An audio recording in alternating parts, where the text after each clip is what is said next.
ఏలూరులో. అప్పటి నుంచి కూడా నన్ను కూడా వాళ్ళ మావయ్యలాగానే మావయ్య అని పిలుస్తూ ఉంటుంది.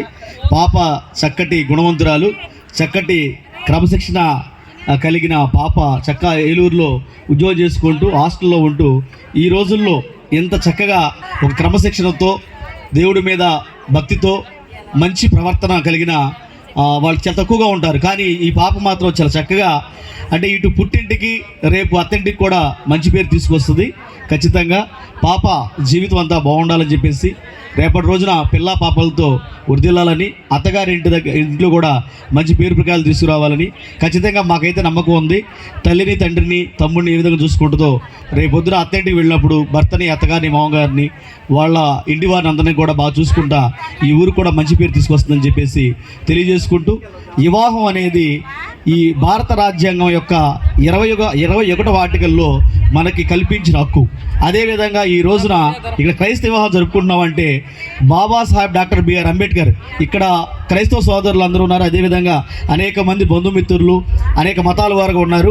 అందరికీ తెలియాల్సిన విషయం ఏంటంటే ప్రపంచ మేధావి డాక్టర్ బిఆర్ అంబేద్కర్ గారు ప్రాథమిక హక్కుల్లో 21వ ఆర్టికల్లో జీవించే హక్కు, పెళ్లి చేసుకునే హక్కు ఇచ్చారు. కాబట్టి ఈ భారతదేశంలో ఇంత ఘనంగా మనకి ఈ రోజున వివాహాలు జరుగుతున్నాయి. అదేవిధంగా బైబిల్లో 13 హెబ్రీయుల పత్రిక 13:4లో వివాహం అన్ని విషయాల్లో ఘనమైనదిగా ఉంటుంది. కాబట్టి అటువంటి మత స్వేచ్ఛ హక్కు ఇచ్చింది కూడా భారత రాజ్యాంగం ఆర్టికల్ 25లో ఉంది.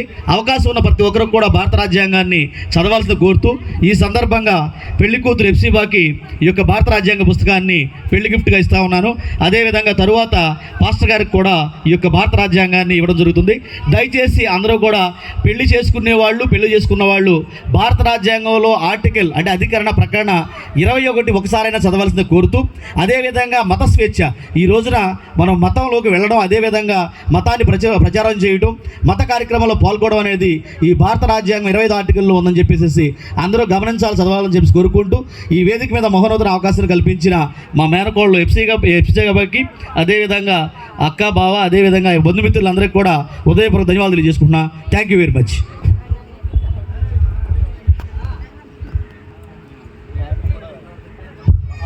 ఫోటో కావాలి.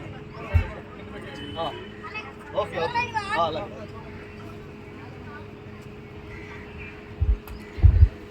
అక్కడ ఫోటో తీస్తాను.